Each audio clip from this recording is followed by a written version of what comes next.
She's just like unhappy with what her life has been, and soon there will be a love interest to make the whole world a better place. You know what I mean? I mean, that's a quintessential cheesy, crappy romance novel. It's good. It's fun. It's good.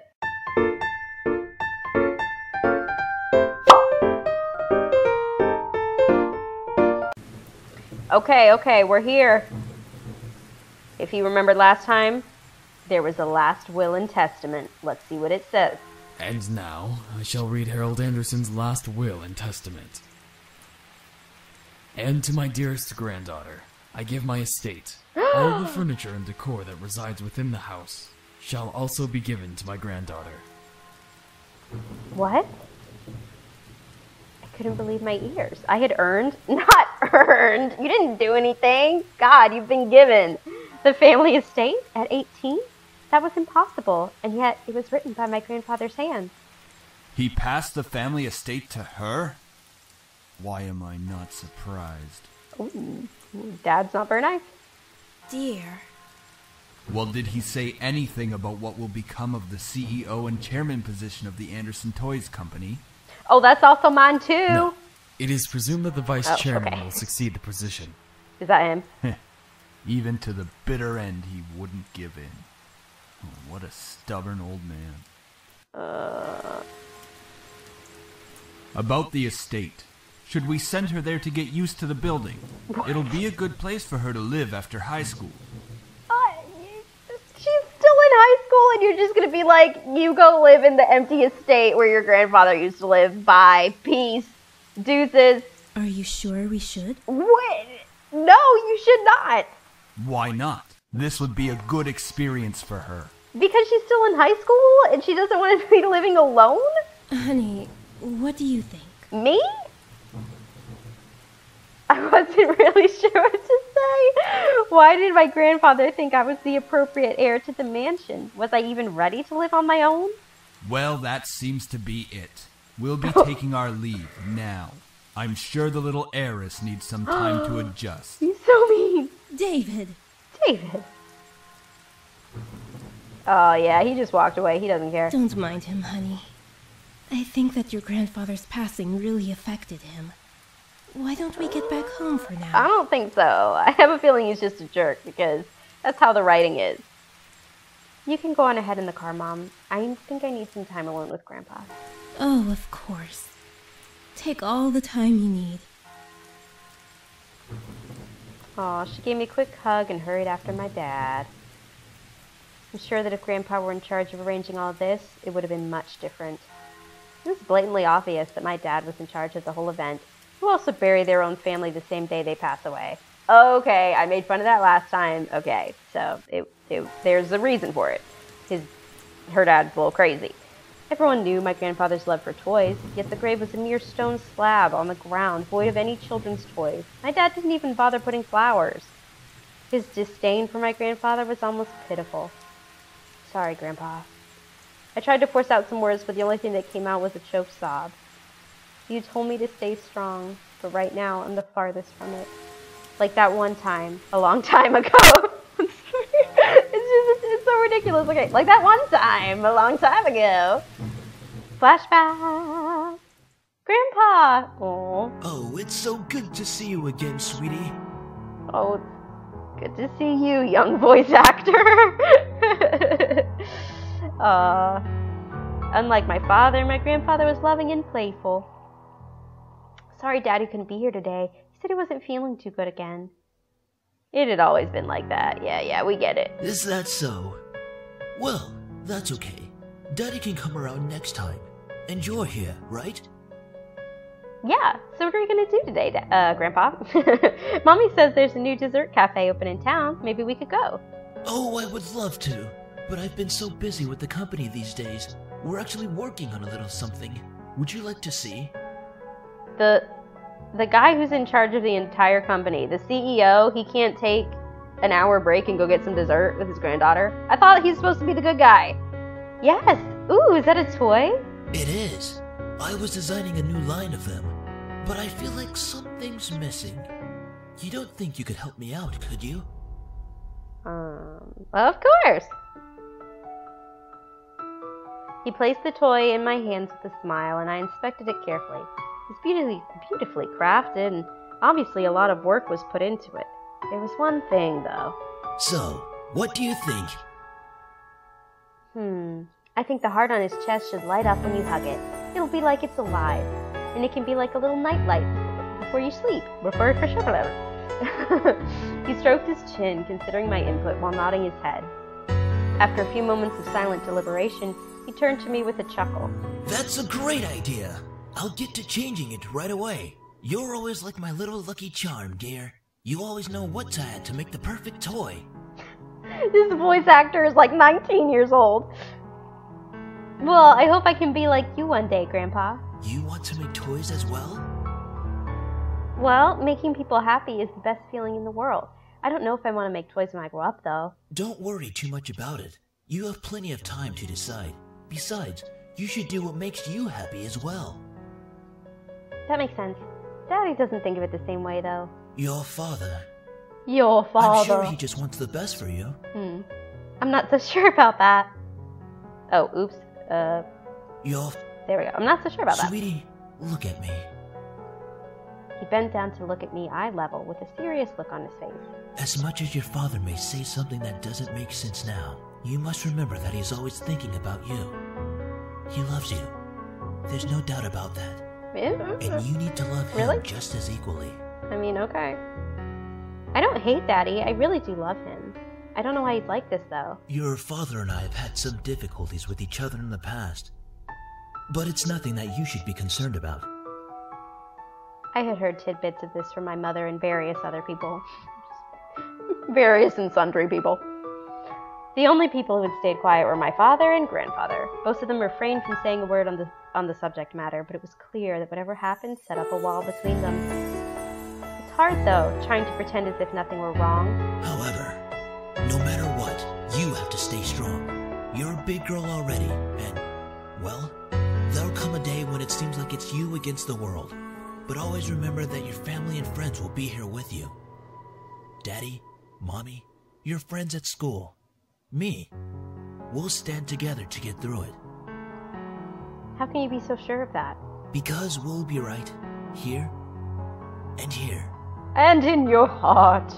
He pointed his finger to my head first, then pointed at my chest. So stay strong. Promise? For a moment, he looked almost sad, pleading. But as quickly as it had come, the expression disappeared from his face, and he was all smiles once again. Promise. Upon hearing that, Grandpa let out a great burst of laughter, and stood up. All right, then. Enough of that. How about I whip up some special homemade dessert?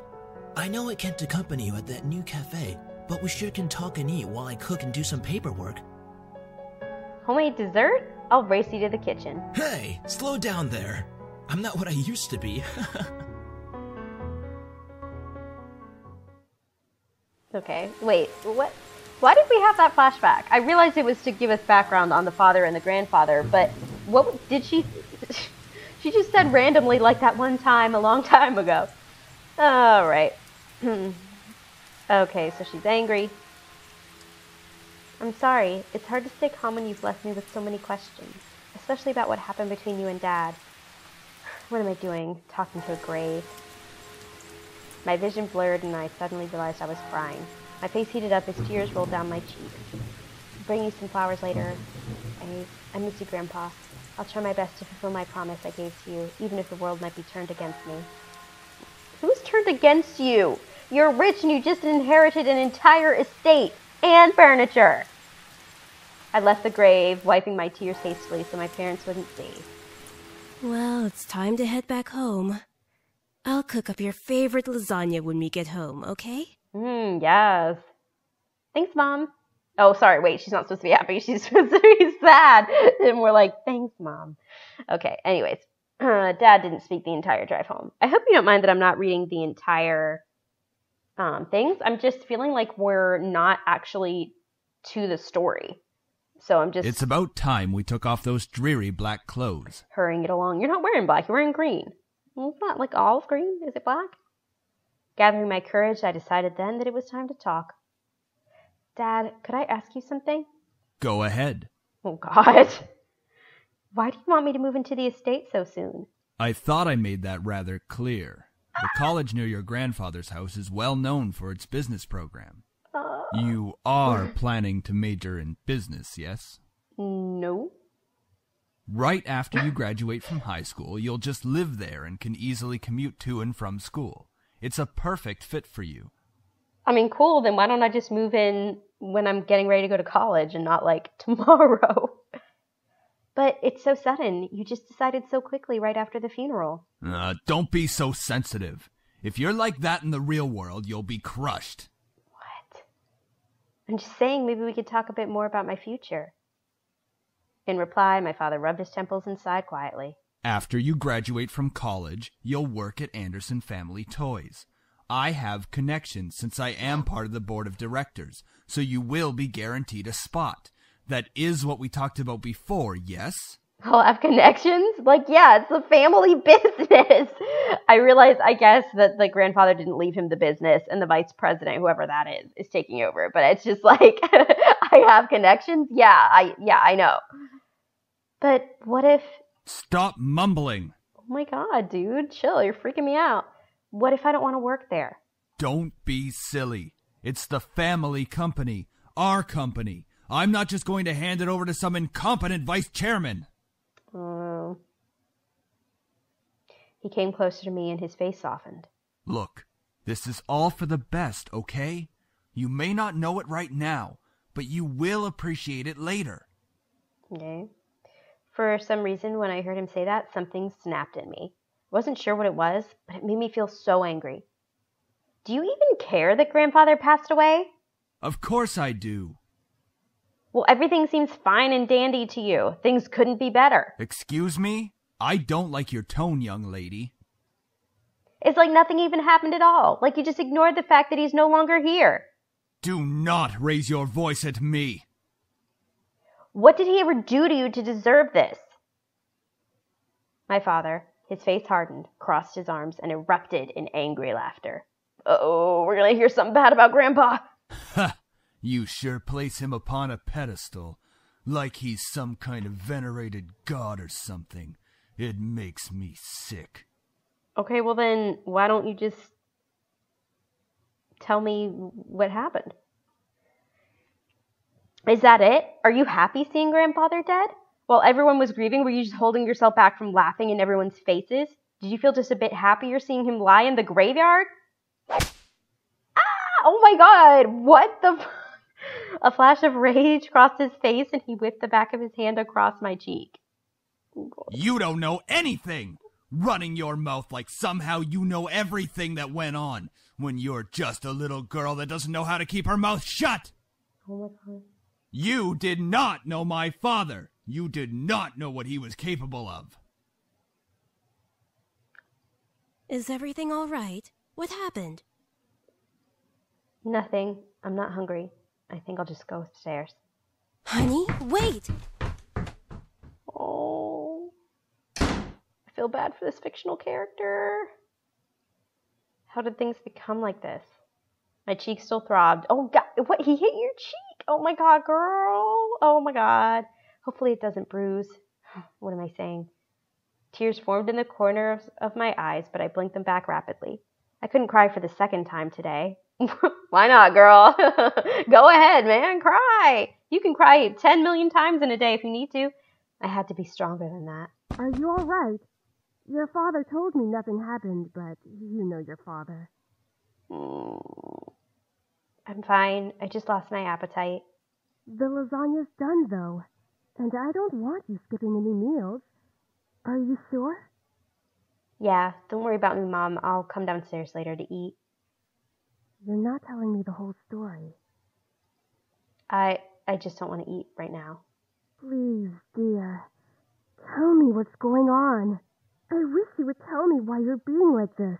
This is such a great start to any romance novel. Or, well, not novel, visual novel, whatever. Romance, because, you know, now it's like she's all alone in the world. She's about to move into this estate all alone, and she's just, like, unhappy with what her life has been. And soon, there will be a love interest to make the whole world a better place. You know what I mean? I mean, that's a quintessential cheesy, crappy romance novel. It's good. It's fun. It's good. I wanted to tell her. A part of me was screaming to tell her what Dad had done. At the same time, I knew she couldn't fix anything. Besides, I was moving out regardless. I remained silent, letting the event remain in the past. Well, I'll leave your food on the table if you want to eat it later. Aw, thanks, Mom. Finally, my mom left me alone. It was strange to think she was only a few inches away from me, only separated by a single wooden door. Why is that strange? That's how we live. Yes, we have walls and doors, and they separate us from people. I really didn't know what to do. I needed to do something, anything, to get my mind off of what just happened. Anything would be better than thinking anymore about the pain still radiating from my cheek. Oh, God, girl. Oh, that's awful. I'm sorry. I was going to move into my grandfather's house tomorrow. I should probably pack my stuff so I'd be prepared for tomorrow. Damn, everything's just happening at the speed of light. It's another thing about romance novels. It's like all of a sudden you're moving to Florida. And when you move in, the handyman is super attractive. Yeah, that was a good idea. I should start packing. So she starts packing. She didn't have much to bring. Oh, my cell phone. Ooh, I'm jamming to this. Yeah. Okay. Who could possibly be calling? I don't know, your friends wondering what the heck happened? Hey, Anderson, you there? Is everything all right? We were worried about you, so we decided to call. Oh, they're such good friends. Hello? I'm really glad you guys called. My voice managed to come out, although it was only a whisper. What happened? Are you okay? Well, I slowly began to tell them about the funeral that afternoon. A small silence followed when I was done recounting what happened, and to my relief, Naomi finally spoke up. I can't begin to imagine how you must be feeling right now. I'm so sorry. Do you want us to come over right now? Aww. No, it's okay. My dad isn't in a good mood, so could we just keep talking on the phone like this? Of course! We'd stay on the phone until the crack of dawn. Right, Suzu? Yeah. We're always here if you need us. Oh. After all, we wouldn't be the awesome triple threat trio without you, right? Best friends? Thank you, good friends. Triple threat trio? That sounds like the name of a gang. Yeah, I mean, we're all taking on the world together. We've got to sound somewhat scary, or else no one's going to take us seriously. What's with you and naming things? You've got to step up your game, Naomi. Falling behind to the cool kids like Anderson and me. Tisk, tisk. Hey! I'm a cool kid. If anything, I'd say you'd have to step up your game. She was not cool. Like the narrator voice, like overlaying it. I'm a cool kid. She was not cool. We chatted cheerfully about all sorts of things. Very soon I'd forgotten about the events that day and was engaged in a conversation about Naomi's favorite TV show, some program called Sherlock. We all agreed that the actor playing the titular character, certainly had a very distinctive look about him with that long overcoat and scarf wrapped around his neck. Yo, seriously though, hold on just a second. You maybe have never thought of this, but I saw a picture forever ago comparing Benedict Cumberbatch to a hammerhead shark. And it's like, he looks like a hammerhead shark. I'm not saying he's not handsome in his way, because he is. But that way is hammerhead shark looking. We had many disagreements about who we thought was the coolest character. Yeah, he has really high cheekbones, and his eyes are pretty. Though, I do have to say, I prefer Jotson. And as a bonus, his actor is just so sassy. I looked at the clock hanging on the wall and realized how late it was. Whoa, it's already 1 a.m.? Sorry for keeping you guys up so late. I think I'm going to hit the hay for tonight. See you guys at school tomorrow. Should probably shower and go to bed. Can't believe I stayed up this late just to talk to my friends. Oh, good friends. But it was really nice. Well, to the bathroom I go. I took a relaxing shower and crawled into bed. Ah, nice hot shower after a long day. I'm so glad to finally be in bed. It had been a really long day. And school tomorrow. Ugh. Time to go to sleep. Okay. We're just going to stop right here, as she's going to bed. 'Cause it's been like 20 minutes. And hopefully we're going to get to the story soon. Join me in part 3 to see. Thanks for watching. Bye.